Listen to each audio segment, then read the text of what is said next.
Well, hello everyone, and welcome to another edition of Live Better, brought to you by my friends over at Wave.video. And if you haven't signed up yet, you are going to want to do that. Why? Because Wave.video is no longer in beta when it comes to the live streaming studio. And everything we do today is in the Wave Video live streaming studio. Not only that, I heard rumor there might be some new pricing out there.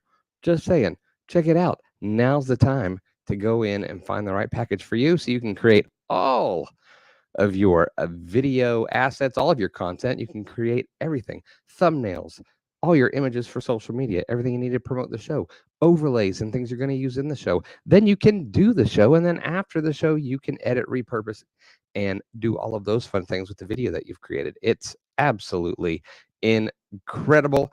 And I hope that you go and check it out. And if you have any questions, drop me a message. I'm happy to help you out. All right. Now, one other thing we want to make sure that everyone does, you know the routine, that is to go to our channels, Facebook, our groups, join us there, go like our page. You can go to our YouTube channel, hit subscribe, like the video, hit the bell, get notified, go to the website, sign up for emails. However you want us to get in touch with you, you let us know, and that's what we'll do so that we can make sure that you never miss a live stream and that you're also up to date on all of the new features we're constantly adding to the Wave Video tool. So do all those things, and let's just get going with why we're here today. You know why we're here. We're here to learn together how to live better. And I tell you what, I am super excited about our guest today. She was one of the first people I kind of followed in the social media marketing world when I got into the game. I learned a lot from her content, and today we're friends. How did that happen? Well, it's interesting that you asked. A few years back, my wife and I attended Social Media Day Denver in the beautiful Rocky Mountains. Kim Garst was one of the speakers there. And you know what we decided to do? We decided we would just kind of volunteer to shoot video, take photos. And that gave us kind of a little behind the scenes access to the speakers where we had an opportunity to engage and chat with Kim Garst. Turns out we had some things in common, like children that serve in the military and other things. And because of that, and because we volunteered our time, we were able to make some really cool connections. And to this day, we're good friends, and she's one of the best people I know. Stephen Kaplan says, Chad, the boss. I don't know of what, but I appreciate the sentiment. It's very kind of you. Katie, thanks for joining us as well. All righty. So without further ado, we're not in Denver anymore, Toto. We're here on Live Better. So let's bring in the one, the only, Kim Garst.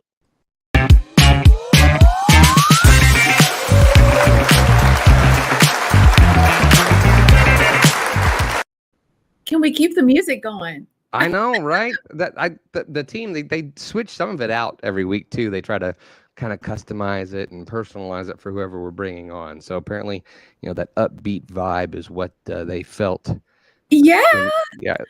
I mean, it's the glasses. It's probably the glasses. It's the glasses for sure. But no, I like to have fun, and so it was fun. I was bouncing around, so all a good time. Thanks for that lovely intro. Oh, you bet. I want people to understand that we're all people, and when we just take a little step out of the comfort zone or do a little something to differentiate or maybe stand out a little bit, it opens up opportunities. Now, what I didn't do though is I kind of cheated you out of the real intro, which of course, those of you who don't know, let me give you Kim's exact bio. And that is, it says this is from the internet gods. That Kim is one of the world's most retweeted people among digital marketers. I know I've retweeted her before. She's a renowned marketing strategist, keynote speaker, international best-selling author of Will the Real You Please Stand Up, Show Up, Be Authentic, and Prosper in Social Media. She helps entrepreneurs make money through the power of social selling, live video, and high-ticket online courses and masterminds. So we are actually going to have the opportunity to pick your brain and kind of take advantage of that incredible skill set. Oh, well, thank you. I love a lot of, names I recognize and names that I don't know yet, but I'm looking forward to sharing and being here with everybody. So thanks for joining us, everybody. Oh man, I'll tell you what. Now, I know when you go live in your groups, and I'll be honest with you, I can always tell when somebody has joined our show that has spent a lot of time with you, because you have them use a specific hashtag in the comments, right? Yes, I do. And we use that to drive engagement, one, and get people actually listening as another. And then we use it for our giveaways, to choose those who, are interested in winning whatever. We do giveaways on every one of our shows. Yeah, absolutely. Well, they'll use your hashtag sometimes. I'm just like, I know who that is. That's a Kim Garst fan right there. Now, Yeah. folks, if you're used to following Kim and you want to use the hashtag she uses, by all means, please do. But if you feel like it, we would love for you to also use the hashtag live better. Share with us a little nugget or something you've taken away as we go through this with Kim, and you'll have a chance to win a few things, because why? We like to give things away. For example, you might have a chance to win one of our Yellow Chad Live Better Wave Video coffee mugs, which I'm currently drinking out of. Super cute. Our sticker pack, and of course, Kim, you're also offering our grand prize today, which is, I'll let you tell everyone. Our grand prize today is a 15-minute call, just kind of a strategy call to see where you are, what would be most beneficial to move you forward in your business. So we call them a power call. So come prepared, because we're going to move fast. Awesome. All right. Now, if you have questions while we're going about this today, don't hesitate to ask those in the comments, and we'll try to get to those. But let's go ahead and kick things off. Adam Brooks won last week, and you're welcome, Adam. Thanks for being here. Adam actually lives nearby, so I need to bring him the coffee mug that he won. I don't have to ship it. Fair enough. All right, guys, our topic today is about business opportunities in live streaming here in 2022, which is already over a quarter of the way over. Can you believe that? It's crazy. I was looking at the calendar the other day and I'm like, what is happening? My parents used to say, as you get older, time just moves faster and faster. And I think they were right. I don't know about you. Like I'll plan stuff out for like clients and different content, and I'll do it quarterly. And so I start doing the second quarter, and then now all of a sudden you're like, I'm doing stuff for June.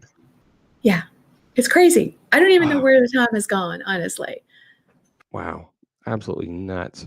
Okay, so let's talk live streaming and let's talk Kim Garst, and just off the bat, I want to know what was your inspiration to start live streaming? What made you say, hey, I need to do this? So it's a little bit of a story, because I was the person who was a perfectionist when it came to video. My team hated me on video days because I would shoot it. One, I'd lock myself into a room. Don't look at me, I'd lock myself in the room. I'd shoot it 50 times. No joke. Sometimes I believe I would do that. And then it would be edited to death. Like, what's the best look? What's the best angle? Like, did I say it wrong there? I mean, they hated me. So the thought of live video was like, yeah, no, that ain't happening. I'm not doing that. Like, no. So we were at social media day, not Denver, Social Media Marketing World, sorry. Donna Morris and I were on our way over to the boat, to do the thing, the networking event. And they had just released Periscope, and it was the big news, back then. This just goes to show how far back. Well, we won't say how far back I go. Anyway, but in live video, that was kind of like Periscope. Meerkat before that, kind of started the I think more of a movement, if you will, when it comes to live video. And so we decided we were going to just check it out. So we downloaded it, we opened it up, and seriously, we were looking down at it. So people probably had a good view of our nose hairs. But we said, all right, let's check this out. And we were stunned at how many people joined us just to there was like 300 people on this live stream that we just opened up and clicked. And I'm immediately thinking in my head, okay, so if I was to do a webinar, I would, have to advertise. I'd have to get a bunch of people to say yes. 25% of them will show up live. And it was like, all I did was press a button and, 300 people showed up. But that really wasn't what convinced me. What really convinced me about the dynamics of live video was the engagement. I was so used to the one-way street where I would post something and people would engage with it in their own time.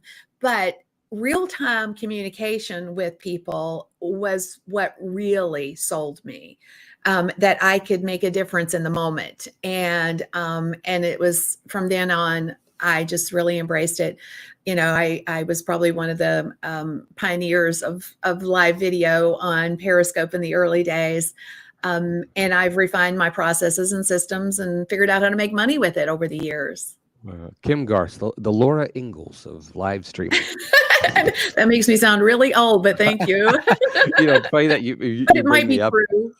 It's funny that you bring that up, though, being a pioneer, and also I don't want to say how long ago it was. In the community group on Facebook for social media marketing world this year, I noticed a very significant generation gap. There was suddenly this young group, and there were these college graduates, and they were trying to find each other. And finally, it was actually Michael Stelzner's daughter. She posted, "Hey, is anyone interested? I'd like to host a young people get together." And it was like 21 and under or something crazy like that. And people started commenting on it. So I was like, you know what? Fine, I'll do this. And so I posted and said, "I heard there's a young people's meetup. I want you to know that I am going to be organizing bingo night at Cracker Barrel if anyone's interested." Right. We are showing our age a little bit. It was interesting that we've been around that long, that now that there is that going on. So all right, so there was a huge benefit for you. You saw people coming in. You loved the ability to engage immediately, but we've seen things come and go, right? Periscope, where is it? What was the other one with the otter or the meerkat? I think it was meerkat. Yeah, I mean, it was a small animal. It's like when Periscope came along. Meerkat just kind of disappeared because I think Periscope was, owned by Twitter, blah, blah, blah. Why Twitter just didn't make it Twitter Live out the gate, it would have probably had more sticking power, because obviously Periscope is no longer a thing. But Twitter Live, it just morphed. It's still, technically there's still a live component on Twitter. Yeah, and you saw J.S. Gilbert just there. He said that he was an early adopter of Facebook Live. It had a few hundred people that would tune in. So the question for me, though, is live streaming going to continue to grow in 2022? I think as marketers, we need to shift how we leverage it, meaning to JS's point, when we first started with live video, a lot of the platforms, in particular Facebook, were pushing free reach on us, so they were giving our videos a lot of life. And I used to have 300 to 400 people on my live, my Facebook Live, and now it's probably in the 50 to 60 range. So big difference, right? Big difference. And so from that perspective, we can't continue. The only thing that we can count on in the social media space is change, and change has definitely happened. We no longer have access to that free reach. So how do we, get as many people connected to us through live video with intention, and maybe shifting how we use it? So, I do have my live show still. It's very, very beneficial. I repurpose that content though. I don't worry about how many people are there, because I know it's going to be touch points points for me in like so many other ways.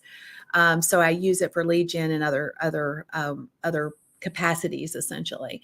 And then, there's so many other ways though to leverage the power of live video, which we can go into if you want to. Things like, live challenges. I have what I call a live to course concept. There's lots of paths to leveraging it. It's just, again, what makes the most sense for your business, so that you can get a financial benefit. Because I'm really big on the financial side of live streaming. There is a huge benefit on the front side of live streaming, that I think will be totally available to each and every one of us for forever if we step into it. And that is that know, like, and trust factor. As long as you can get people in front of your content consistently, there's no faster way. I've never found I've owned variety of online businesses over the past almost 31 years. I'm whispering that. I'll own it. 31 years I've been online and owning a variety of different business models over that time frame. And I've tried it all. I've done all the things, all the traffic sources, all the things that we, use to market our businesses. And I've never found a more powerful path to getting people to know, like, and trust me than live video. I kind of wish I had like a "you've got mail" sound effect. Yeah. Yeah, right. So what would you consider some of the best live streaming, I don't say business ideas, or if somebody wants to get into the live streaming game and they want to make money and start generating income from it? What are some of the best things you've experienced or that others have done with it? Yes. Well, I think the first thing is just get started. Most of us that are still doing live streaming did just that. We hit the darn button, and that's the first component. Getting over fear factors. Everybody has different barriers to entry. I think sometimes it's like, oh, I don't sound right, or I don't look good, or my teeth are crooked. We all have the crap, and just understanding it's not about us. It is about, we can help someone out there, even if it's one person. Somebody needs us. And if you can get beyond your own stuff and realize it's not about you, and just take the action. I think that's the first thing. But I do like to approach this through the lens of being intentional, because what do you want from it? Video across the board is a great way to get people to know you, showcase your expertise. You can call it brand awareness if you want to, so that component is going to be there regardless of what your business outcome is. And that might be your business outcome. Just if you're brand new and you need to showcase that you know what you're talking about, live video is a really great way to do that. 3 ways to do whatever, or, how I overcame this, or, there's a lot of different paths to showing up and understanding, sharing your value proposition. But if you're going to approach it with a business outcome beyond that, brand awareness, showcasing expertise and that kind of thing, you need to approach it with some intention. Now, I do have a live show. It's my Marketing That Grows Your Business show, which I think we're getting ready to rebrand. Hint, hint. We'll have to, we've tentatively made a decision on that. And I've been doing that for almost a little over 2 years as a show, meaning I show up every week, same time, same place. And there's people who come each and every week and plug in. Some of them are the same faces. Some weeks we get new faces, but it's a place. It's like a podcast, a video podcast. So that's an up and coming term, video podcasting. Hint, hint. And so you can use it in that capacity. One of the things that I think from a value proposition from a video podcast is that you can just turn that content into other things. So many people say, okay, well, nobody shows up on my lives. So am I wasting my time? Short answer is no. It takes so much time to create all the content in our businesses that we need to create. So why not spend one block of time and use that one piece of content that you create and leverage it in so many ways. Transcribe it, turn it into a blog post, strip the audio off and turn it into a podcast. Do clips for reels and stories and, all the things that we are trying to hustle and create content for. And just use that one block of time to do that. So that would be a really smart strategy. We do that for all of our shows, and it works. That's a core intention. So that's one idea I have for you. I like what J.S. Gilbert here said. The best live video requires great tools, for example, Wave Video, Yes. and lots of preparation and knowing your viewers' needs. And also, Adam Brooks mentioned earlier that back in the day, he actually was pulling in 1 to 300 several years ago, 900 plus. Just for everybody knows what he does is he actually does local news on his own. He worked in the news and then went off on his own. That's what's so powerful. In the early days, it has diminished. I am not going to shine you on and tell you it hasn't. In the early days of Periscope, at any given moment that I would go live, I would have at least 2,000 people with me. And then sometimes it was upwards to 5, 6, 7. I think at one point I had 7,000 people on a Periscope, one live.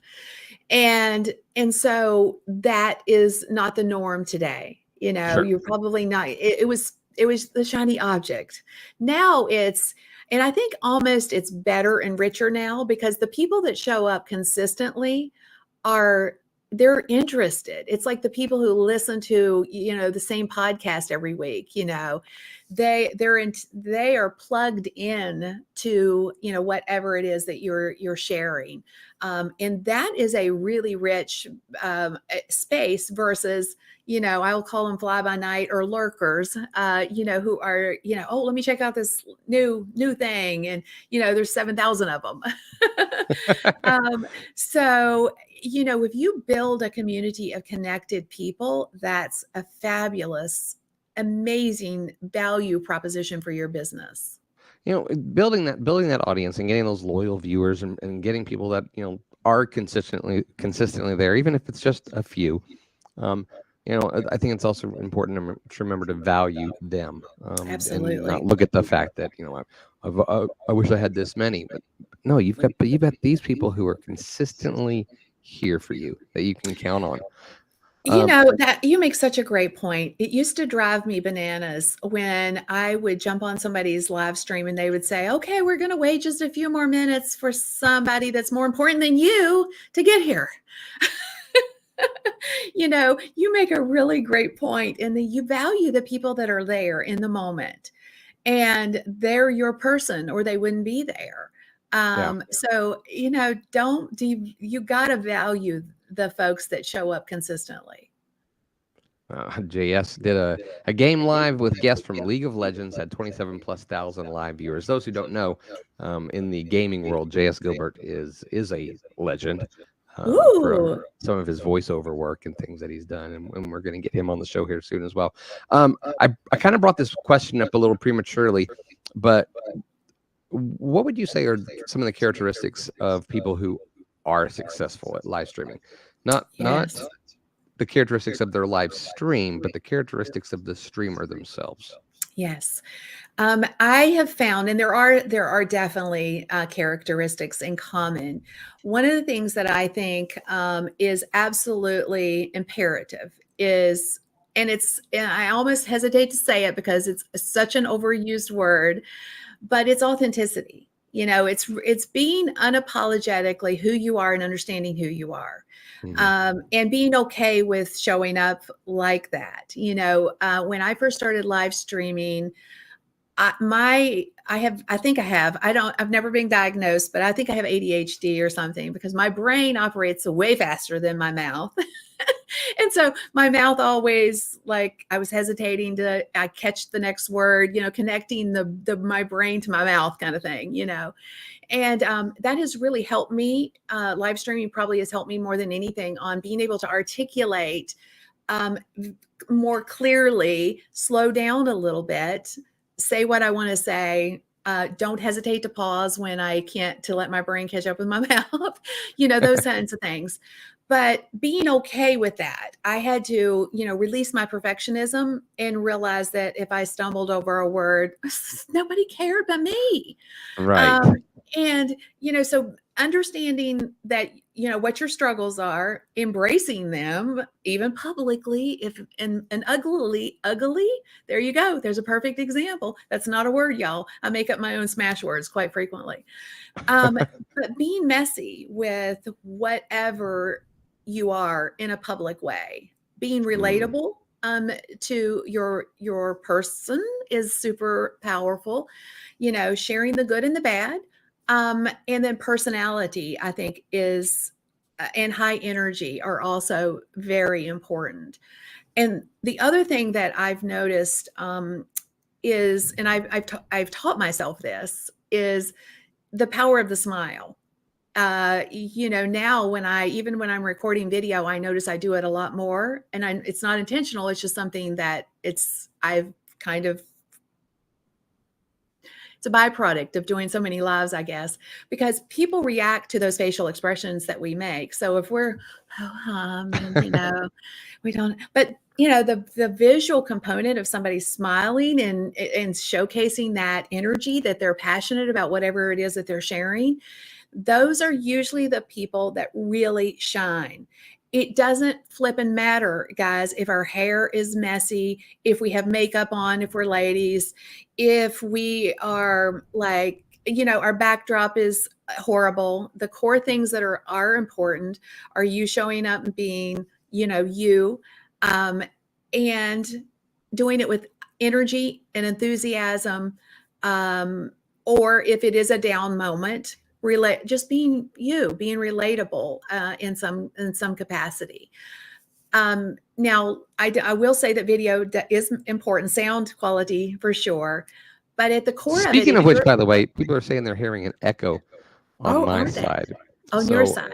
Okay. If well, I'm talking, there's an echo. So I don't know if the echo cancellation's turned on your side, because for some reason when I talk, it's coming back through. Let me just do a quick little check on my side. Live video. I do have the echo cancellation on. Interesting. What about stereo audio? Should I check that real quick? I think that stereo, if you turn it on, it turns the echo off. But now I'm not hearing it. So all right, well then we'll leave that and see if that doesn't help. Yeah, so we'll see what happens. But hopefully that kind of gave you a kind of a bird's eye view on what you need to bring to your live video experiences. No, humor I love that. never hurts, by the way. So I'm humorous just as a byproduct of my personality. I say ridiculous things just because that's what I say. Smash words are my thing. I don't try to be funny. I don't believe in funny. Yeah. No, I can tell that. Yeah. This is a very serious business-like show all of the time. You can tell from the crowd that I bring in.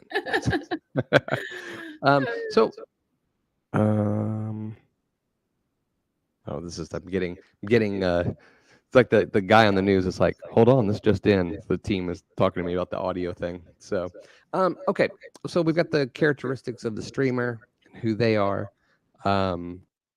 and we're trying something here. We're muting your mic while I talk to see if and that I don't hear the echo in my ear when I mute on your side. So something's coming through on your side. I don't know what it is, but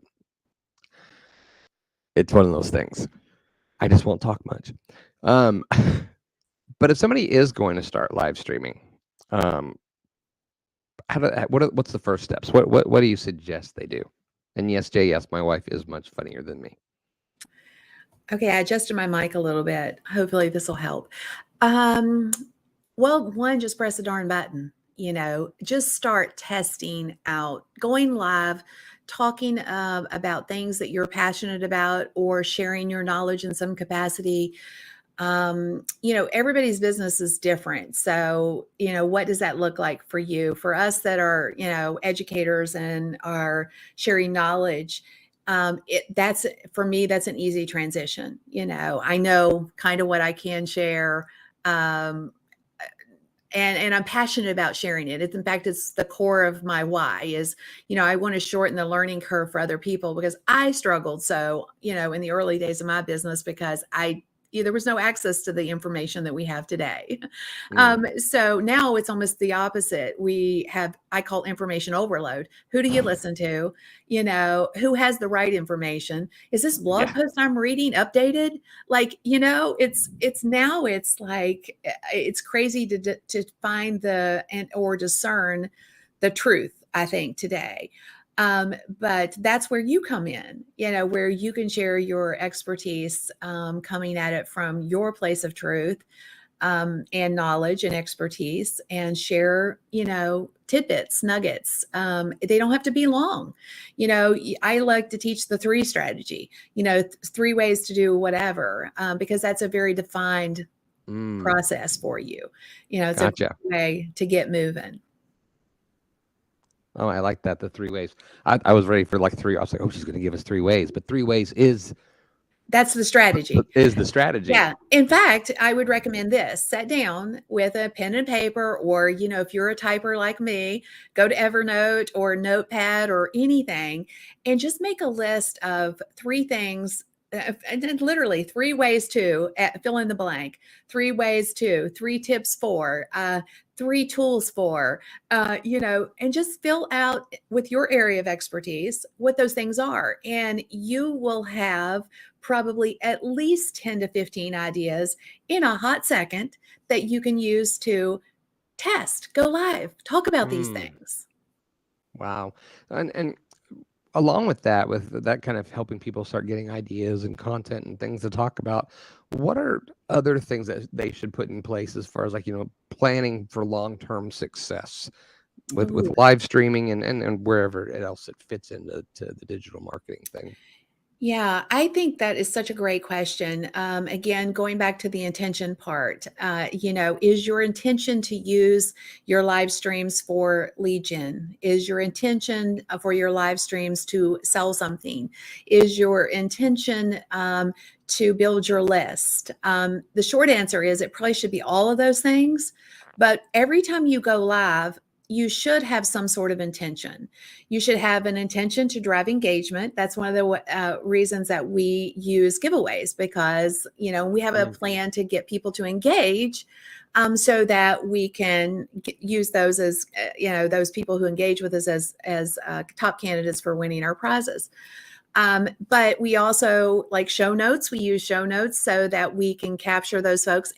But this is the hidden back end, is we notify them when we go live with a bot so that they know that we're live. So it gets more people in the moment.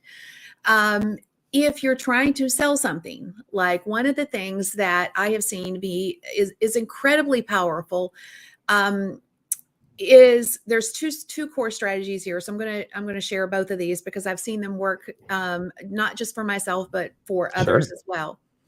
So one of them is what I call just going live and doing a semi-product launch, meaning, you go live, you do the problem, agitate, solve. Like I did this one time on Periscope, and I generated $12,793.15 or something like that in 20 minutes. So I went on and I said, listen, I know you have this problem because all of you guys have been talking to me about this. I had the problem before you had the problem. And I created a solution to the problem. So the agitate part was, hey, I get you. I see you because I had the problem too before you had the problem.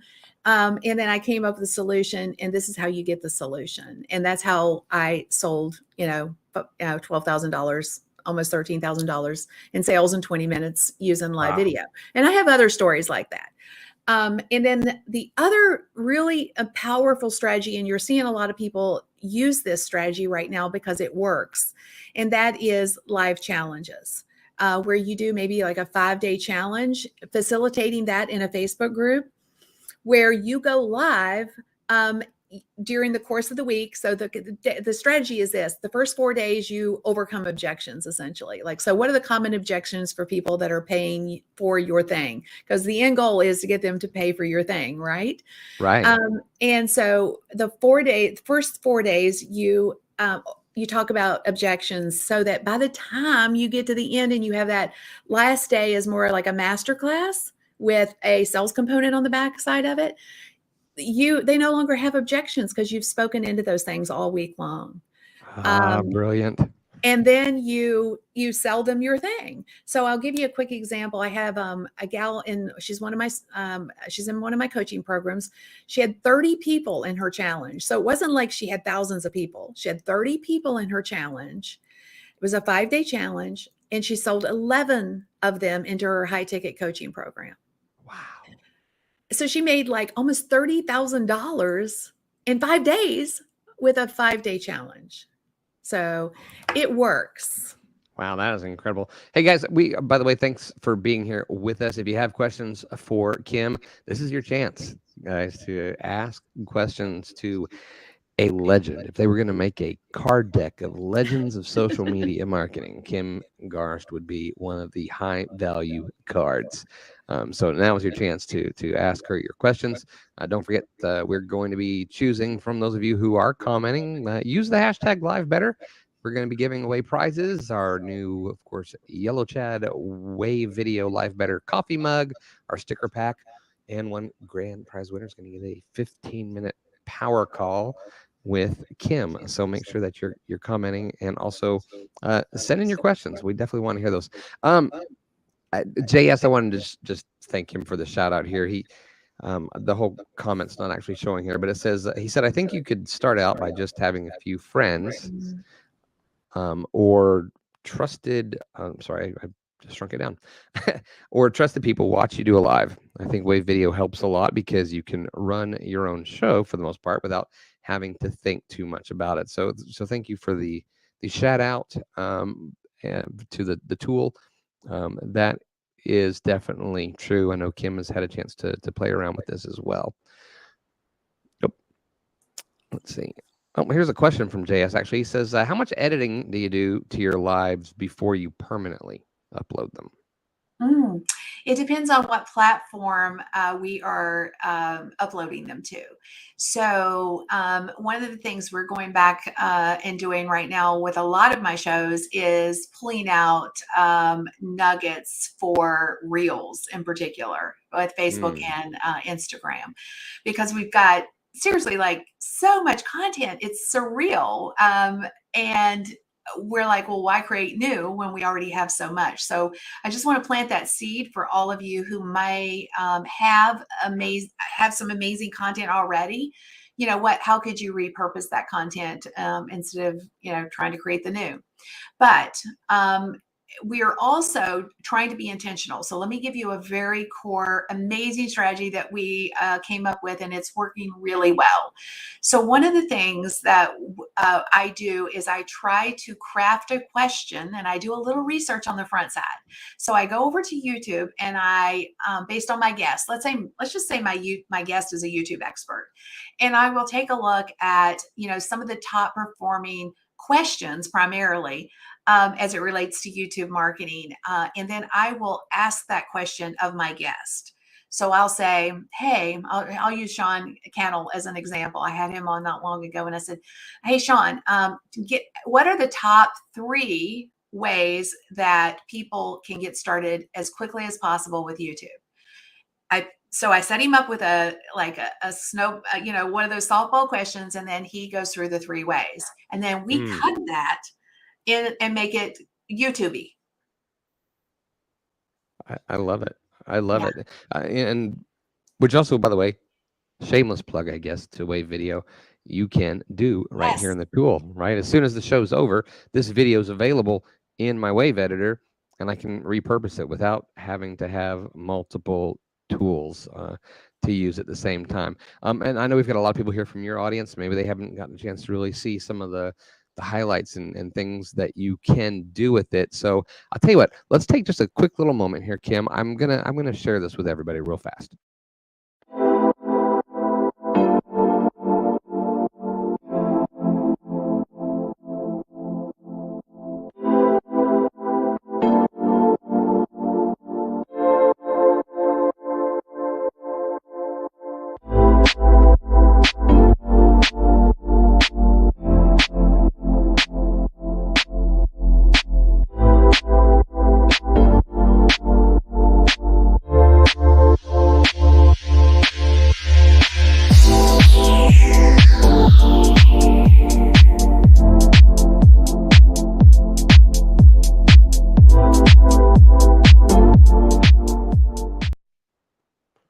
Okay, just to give you kind of an idea of everything that the tool can do. It's an impressive thing. So, all right. So during that little commercial break, if you will, we've had a lot of questions start coming in. So if you're okay, do you mind if we just jump into some of these? Absolutely.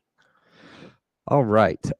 Mark is asking, do you also make short videos by taking snippets out of the live stream, which I think you kind of referenced a minute ago. Yes, but absolutely we do, Mark. And we have started being intentional with setting our guests up for those snippets. Like I just highlighted the YouTube strategy that we have, or there's a lot of back and forth commentary. So if like I say something that I used to call them tweetable moments, because Twitter is one of my stronger social platforms. Don't get me started on Twitter because it gets me riled. But maybe Elon Musk will make a difference. Who knows? I'm just anyway. But one of the things that we do is not just not just the YouTube thing, but what are the other, tweetable moments that might be like, 30 seconds of a snippet, right? Where you say something we all say them. We all say amazing things while we're talking about the things that we're passionate about, but we don't always catch them in the moment. So I'll give you a quick example. Now, this is not a video example, but I said something one time in one of my live shows about we're possibility makers. I love the concept of possible, like, where there's so many possibles that we have in our lives and in our businesses that sometimes and in ourselves that we don't always tap into. So I said something about possibility makers, and so it struck a nerve with my team. And for Christmas, they made a logo that says possibility makers. We put it on T-shirts, we put it on mugs. The point is, we all have zingers, and taking those comments that we have and either making visual content with them or just turning it into a video clip so that we can share it in some capacity on socials, whether that's a story, whether that is a reel. All of those things that's what's so beautiful about a live show, is it could be your entire content engine. Yeah. Your entire content engine. I'm going to say that 3 times because I want everyone to hear it. It can be your entire content engine. Especially if you have guests like Kim Garst on. It definitely helps. Here's an interesting question. I definitely would like to see how you would answer it. JS says that his live challenge is to challenge Chad to a duel. How does he monetize that? Oh, sell tickets? Oh my goodness. And what kind of Two. duel? I mean, is it like a knowledge duel? Is it like a sword duel? I mean, what kind of duel is it? Oh, that is hilarious. He does have another question that actually is a good question. How do you cover a gaffe or a mistake when you're live streaming? Obviously, after the fact, it's easy to edit things out or to repurpose or whatever. But in the moment when you realize like I just messed up big time, Mhm. how do you recover from that? Um, I um, I acknowledge it very transparently. So this one time, it was in the early days of my live streaming, and that was when I was still using, because lights were not one of those things that are as compact as they are now. We have lights that there's been a lot of evolution, let me put it that way, in the tools for live streaming. But back then I was using the box lights, and you had that back one that you're supposed to backlight your scene or your backdrop. Anyway, long story short, it fell over on my head in the middle of a live stream. And so, I mean, it was hilarious. I was mortified initially, but everybody just got the best hoot out of it. Now, I've had other things that are more, I think what you're asking is like if you misspeak or you say something that was misconstrued, or you didn't mean it the way people took it, or again, those are things that I just address in the moment, and I take the time to do it because I think that's important. And I just honor that. Listen, shouldn't have said it like that. This is really what I meant. In today's space where there is so many um divisions, if you will, like Mm. whether it's politics or, stances that people have, just very passionate about. It's very easy, I think, sometimes to misspeak or miscommunicate something and it's misconstrued. So just own it. And it's fascinating to me how amazing the community is as a whole when you do that. Yeah, I When agree. you've said something, the community, even if it's like somebody said something that, or you said something that you shouldn't have said in that, string of words or whatever. But the community, if you have a community, they support you and, they give you a pass, essentially. That's true. Trust me. If anybody knows that, it's me. Yeah. They're very kind to me. Sometimes they message me afterwards and they give me a hard time, but that's just people having fun and being friends. Good question here from the Brooks Report Live. Do you try to stick to a certain time frame on your shows, or do you keep rolling as long as the engagement and things are going? So that is such a great question. And the answer is it depends. So I have had guests before that, and no disrespect to the guests, some people just don't do well with video. And you don't know until you have them on your show. So I've had guests before who you'll ask a question and they'll respond with one sentence. And you're like, come on, come on. I know you know more. Come on, say more. It's like pulling teeth. And so when I get a guest like that, it's very rare, but occasionally I have had them. And honestly, I try to fill the space as much as I can, but the end goal is to put them out of their um, discomfort as quickly as possible because they're not comfortable in a live video environment, and it's very obvious. And I don't want to continue to put them in that position because if it's obvious to me, it's obvious to the viewers as well, and I'm doing them a disservice by prolonging their agony, essentially. But for the most part, my show runs for roughly an hour, so 45 minutes to an hour. I usually have at least 10 questions pre-prepared. I deviate a lot from the questions because I let the conversation flow, and the audience participation, their questions are very valuable to me as well. But on average, I do about roughly 45 minutes to an hour, unless Wow. I have that guest that I just shared with you. No, absolutely. I totally get that. I've had a few where they were so great that I was like, you know what, guys, if you guys are up for it, we're going to go longer. And we've done that as well. Katie was Such asking, have you ever had somebody who just does like a pitch fest on your live video? And then how did Yes, you deal with that? I've actually had 2 of those. So, it's funny, see, I can say exactly how many I've had because it was, unfortunate and, a little hard to rein them in because people that are just interested in, pitching their thing consistently, it's even though you try, to redirect them, if they're intentional in and focused on their own promotion, it can be very difficult to keep them from continually pushing their own thing.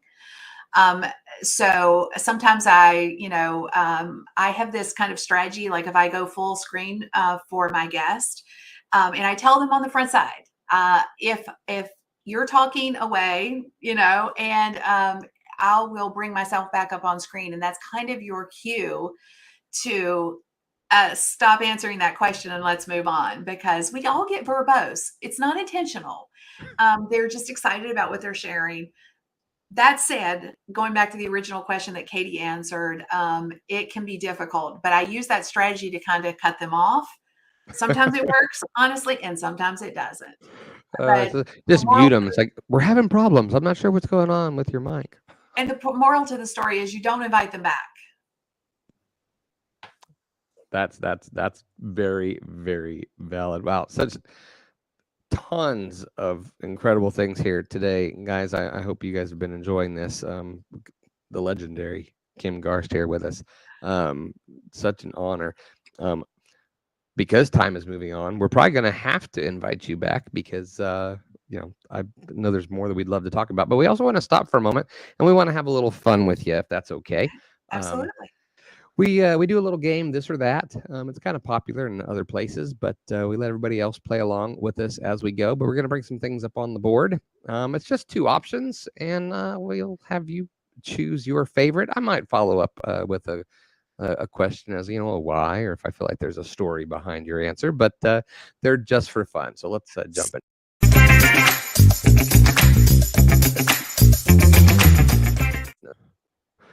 All righty. I'm sorry. I realized as we were switching to the new scene, which, by the way, guys, you can have scenes in your live show when you use Wave. You were about to say something, so I didn't know. Yeah, so I was going to invite the guests that are watching, the viewers that are watching, to answer the same questions you're going to ask me.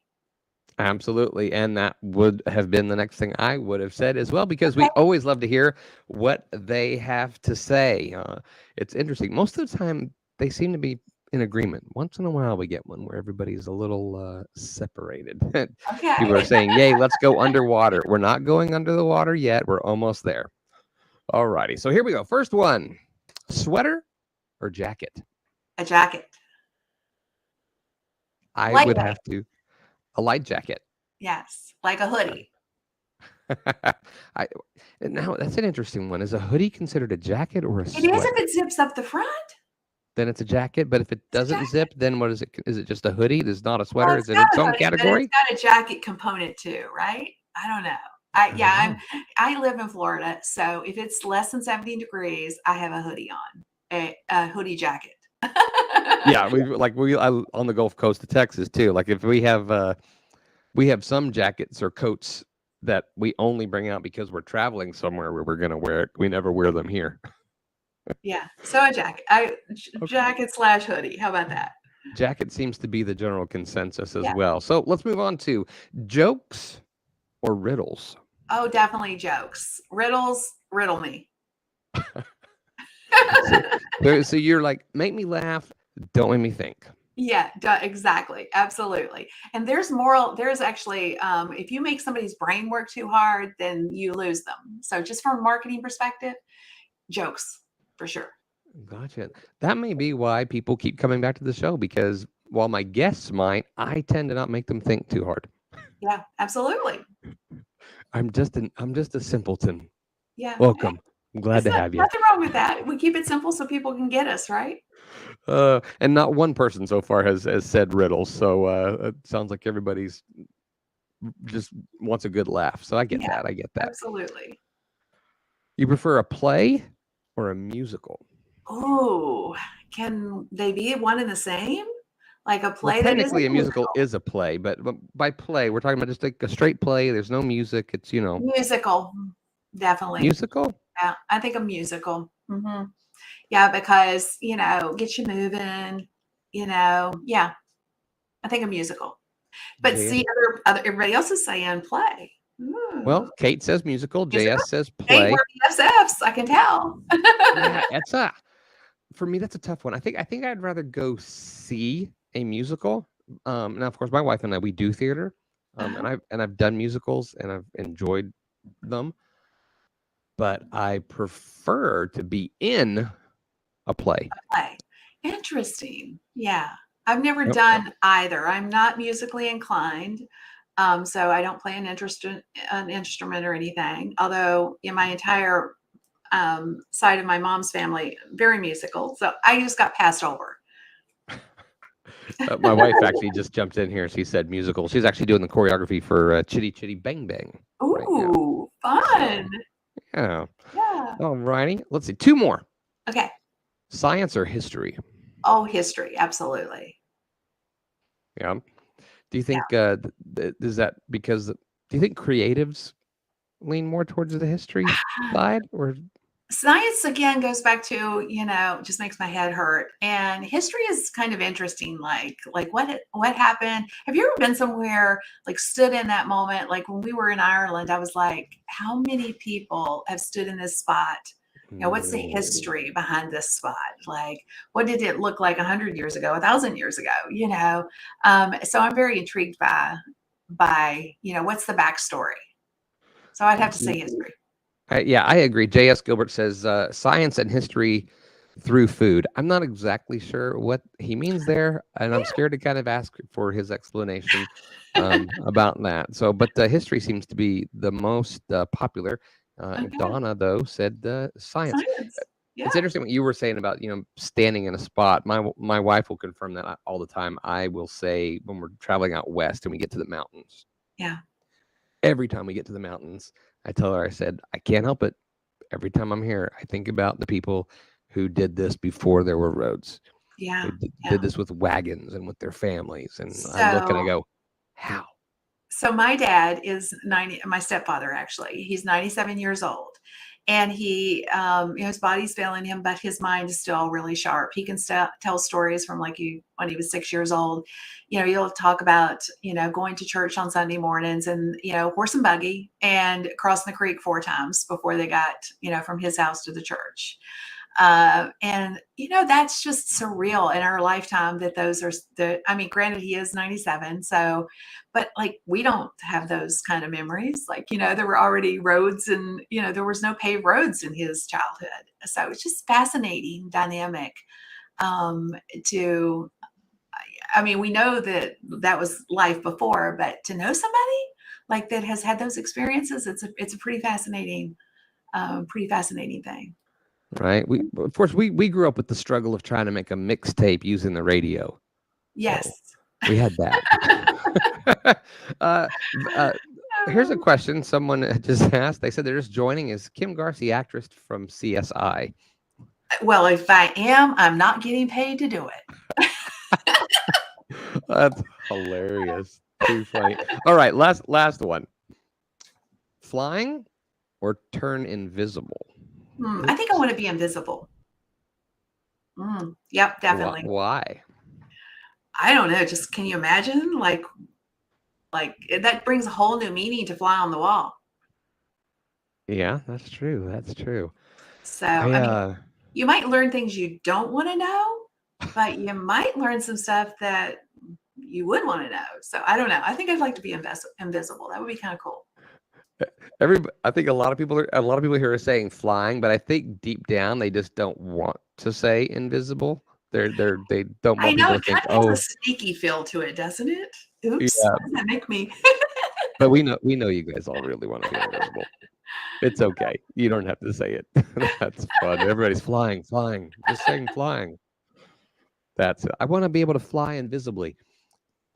Super fun. That would be even better. Can we smash that together? I'm kind of a smash person. So if we could fly invisibly, that would be even better. That would be the ultimate. Here's my thing about flying is you watch the movies, right? And the person's right, and they're flying and their cape's going, but their face sits still. And I have a hard time with that because I feel like if I'm flying that fast, that my face is going to be, just really looking horrible. Just my own little thing. So I prefer to fly invisibly. This is bringing humor to the close of our show, though. I'm an old white guy. I'm already invisible. You're JS. Sorry, you are not invisible. We see you. Kate says you're right. I don't want to say invisible. Too funny. Well, we don't want you to be invisible, Kim. We want to give you this is our way of saying thank you for being here. We're going to do something here, and people have already been saying, let's go underwater. People always talk about an elevator pitch and having that little thing to share with others. But this is wave video, and waves are in the water. And so we decided, you know what? Instead of going up and down in an elevator, when you're in the water, you go up and down in a submarine. So we're going to do our submarine pitch. We're going to put you in a submarine here. Let's go ahead and get you in there.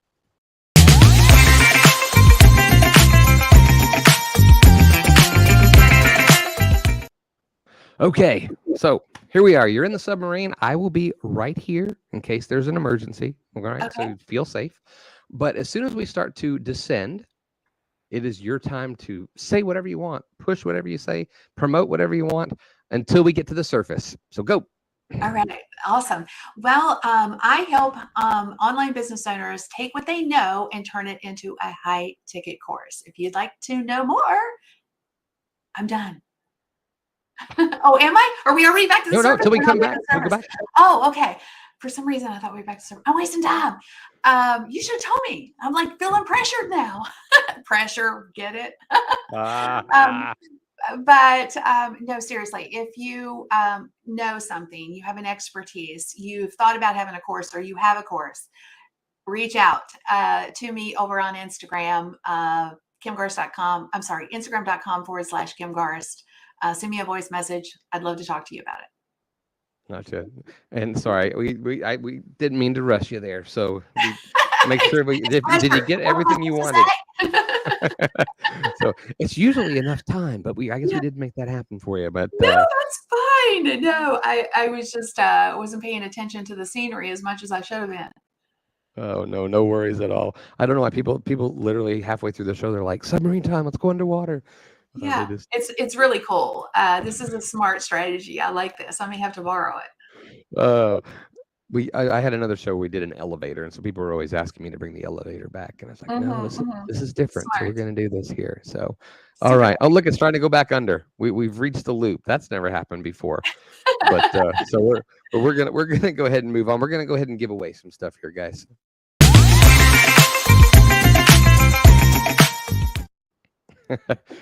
We've never stayed in the sub so long that I was like, I'm going back down.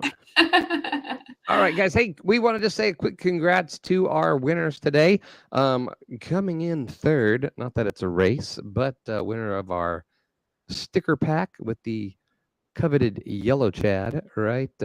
We want you to get that. We want you to take a picture of where you decided to stick that and use the hashtag yellow Chad. That goes to the Brooks Report Live. Adam Brooks, congratulations. Congrats. On yes. And then the winner of our mug goes to, I think it's Olivier, or I think that's right, Coffee.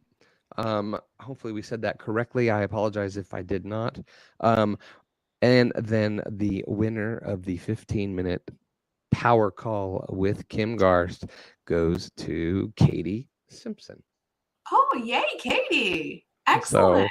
So, yeah, I know she's a big fan, so I know she's going to be super thrilled to be able to do that as well. So, yes, make sure that you email Yulia at wave.video so that she can get your information so we can get those things over to you.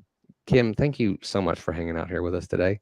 Absolutely. It was so much fun. I want to say thanks to everybody who participated live, or if you're watching on the replay, thanks for spending time with us. And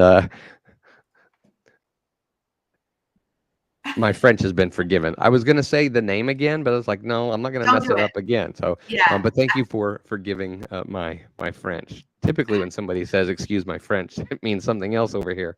But in this case, I know what you meant. So anyway, no, seriously, though, thank you, Kim. And thank you to the guests. Thank you for everybody who hung out with us here. And make sure next week, tune in. We're going to have Eric Hunley with us.